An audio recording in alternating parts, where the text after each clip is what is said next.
Hey guys, Max Neutra here.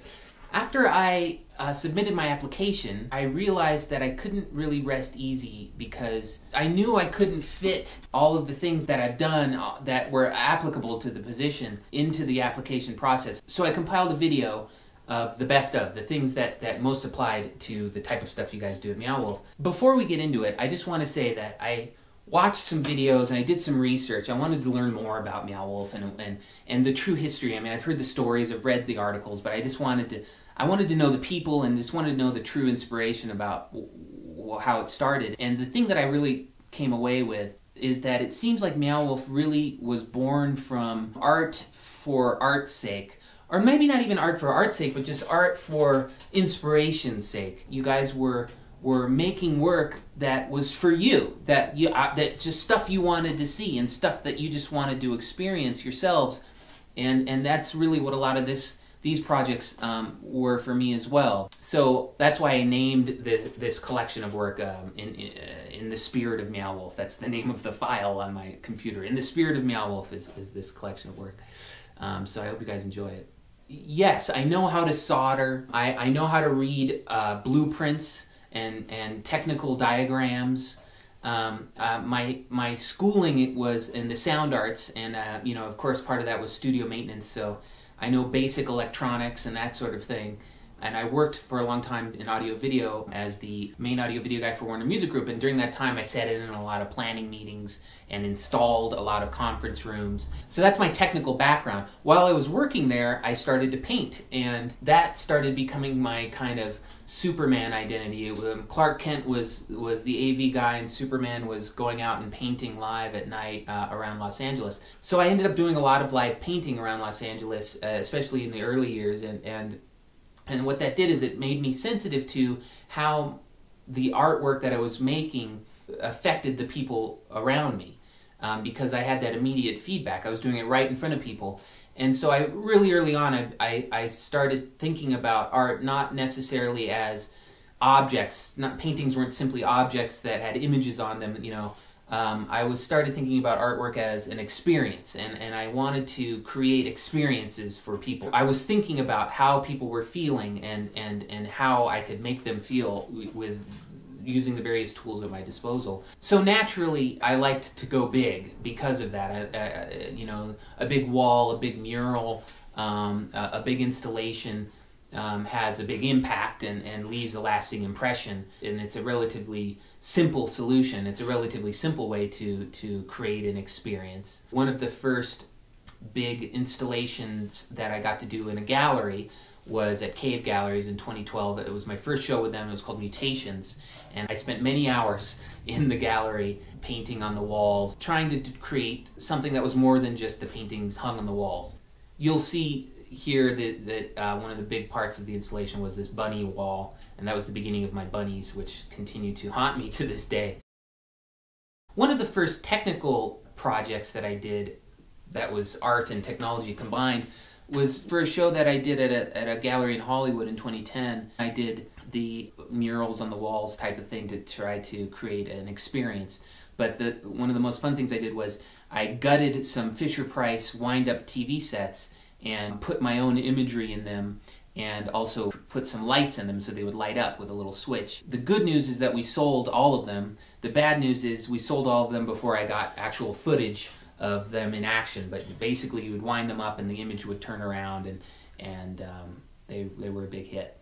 Another installation I did for Cave Gallery was at a different show called New Tongues. There was a lot of big pieces in the show, but the main attraction was this wall that I did that had a lot of eyes. The eyes were just painted on canvas. They were just kind of traditional paintings. But then in the center was this owl face. It was an owl head that I cut out of plywood and painted. It was inspired really by these lights that I found in downtown LA. They were these Jesus lights, and they were psychedelic because they would light up, and there was a spiral that would spin kind of in the background that would create these radiating beams. And I thought, this is so cool, I want to take the guts out of these things and turn it into something else. So I bought 2 of these lights and took the Jesus image off and painted some plexiglass to look like owl eyes. And then the result was spinning hypnotic owl eyes. I called the owl the all-seeing owl. I also created this video. It was a brief promotional video for the show. Here, I'll just play you a brief clip.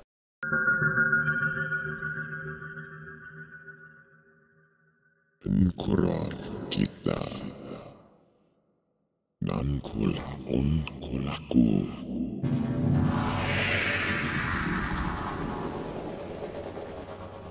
On kalifan rapate espar.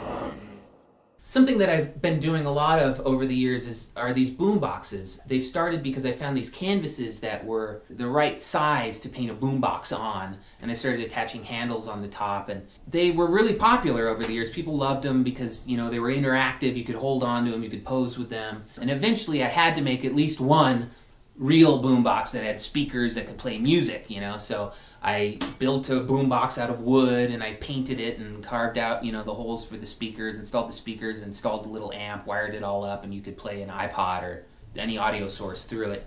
That boombox still resides at Cave Gallery. Years later, they like to use it for opening nights and stuff with a DJ. One of the most ambitious technical projects I took on was the cicada swarm. I called them ambassador cicadas, and there's a whole spiel about how they're supposed to connect you to your physical surroundings. I made 20 of them.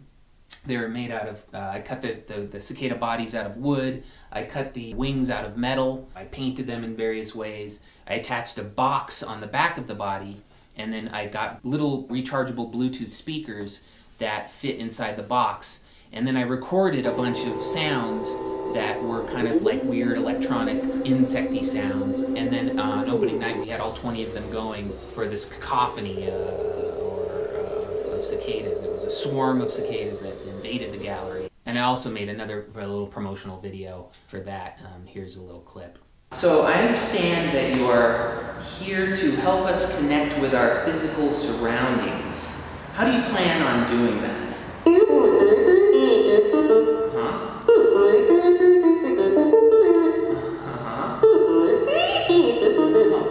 That's really fascinating. One of my favorite technical projects was something I call the molecular randomizer. The molecular randomizer came from a conversation I was having with some friends, a couple in LA that owns a lot of my work. They're some patrons, and we were talking about, you know, what's going on, and they said, well, what's next for you art-wise? And I admitted to them that I had some ideas for sound toys, and they said, well, what kind of sound toys? And I described one idea, which was something that was like a large box, like an arcade or box or something like that, that had big speakers, and it was mysterious in that there was no description or anything on the sides or in the front, and just a simple button.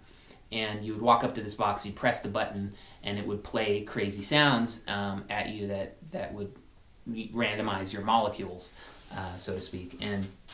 And the next day, I got an email from them, and they said, congratulations, you've just been awarded the first official Guerrilla Arts Foundation grant. They gave me $2,000 to make this thing, with the one caveat that if I sold it for more than $4,000 at any point, that I would take $2,000 and pay it forward to another artist so they could do a cool project, which is just such a cool idea to me, and I really hope that I get the opportunity to do that at some point for another artist. I can't wait for that to happen.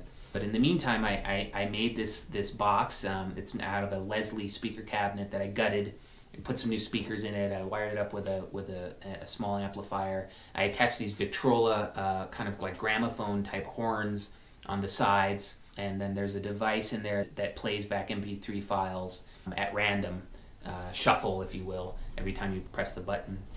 And then I recorded a bunch of sounds for it. Here are some of those sounds.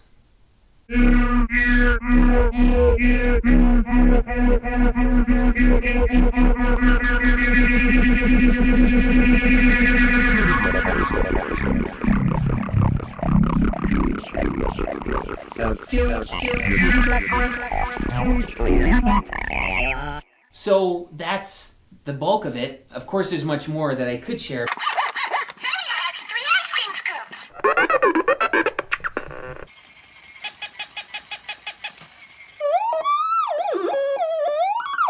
But you know, who's got the time to sit around and watch videos all day? When I look at what I've learned over the past 10 years, this kind of weird hybrid of technology, sound, music stuff, and painting and just making things happen. I can't think of a place where this particular skill set is more effective than at Meow Wolf. I can't help but feel like if I were here when Meow Wolf started, you know, if I had never left Santa Fe and I was here, I would have been a part of it. I would have sought this out and I would have found you guys and I would have been like, yeah, let's do this. So of course I want to be a part of Meow Wolf because it's where my heart is already.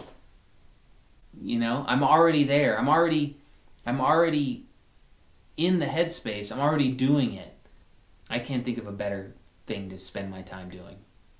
Thank you for letting me share this with you. I can rest easy now knowing that I was able to, you know, really let you guys know, you know, what I'm up to and that you now know more about me and what I'm capable of. Ultimately, I just hope that you guys had fun watching the video and I look forward to talking to you guys soon.